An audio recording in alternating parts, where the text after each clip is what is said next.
Mara, maganda yung pangalan ni Mara eh. Habang pinapanood ko yung celebration ni Mara, no? Ito lang ma-advise ko sa iyo. Always meditate God's Word. Letter L. Pangalawa, letter A, always abide in God's Word. Pangatlo, remember that God is always faithful. And pang-apat, letter A, act kung ano yung tama. Dahil yun ang the best para sa iyo. Sige po, lahat tayo extend natin yung ating mga kamay para ipag-pray ang dalawang ito.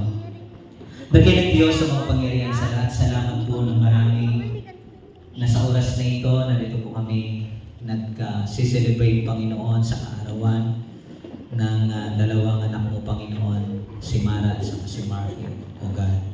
Salamat sa dagdag na taon na inyo pong ipinagkaloob sa kanilang dalawa. Tunay nga, O Diyos, na Ikaw ang aming Diyos na napakabuti, Ikaw ang Diyos na mapagmahal, Ikaw ang Diyos na hindi nagbabago kailanman.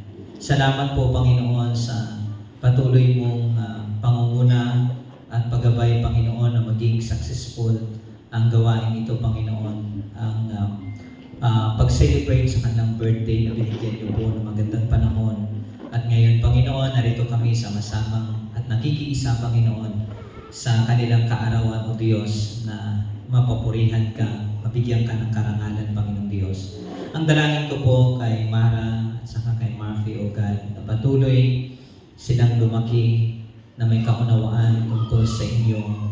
Lumalim ang kanila pong pagkakilala sa inyo, O Diyos, upang ito yung kanila pong maging foundation na mas lalo nilang makilala ka bilang Panginoon at sarili nilang tagapagligtas. Salamat po dahil binigyan niyo po silang dalawa ng mga magulang, O Diyos, na may takot sa inyo.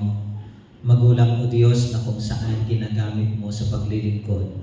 Salamat po sa buhay ng dalawang ito, O Diyos. Lumaki sila na may pagkatakot sa inyo.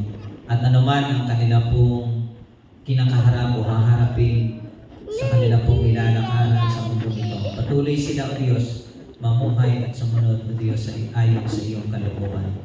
At ang dalangin ko rin, Panginoon, sa kanila pong mga magulang, O Diyos, na Ikaw ang patuloy na gumamit sa kanila, mag-guide sa kanila, O Diyos, na buhay ng dalawang batang ito, Panginoon, ay patuloy na maging gamit sa ministeryo kung pinagkatiwala niyo po sa kanila. Dalangin ko, Panginoon, patuloy niyo po silang bigyan ng kalakasang pisikal, kalakasang espiritual, at patuloy pang lumago at magpagamit sa ministeryo ng pinagkatiwala niyo po sa kanila. Sa iyo po namin itinataas at lubos pinagkatiwala si Mara, Lord God, maging si Murphy.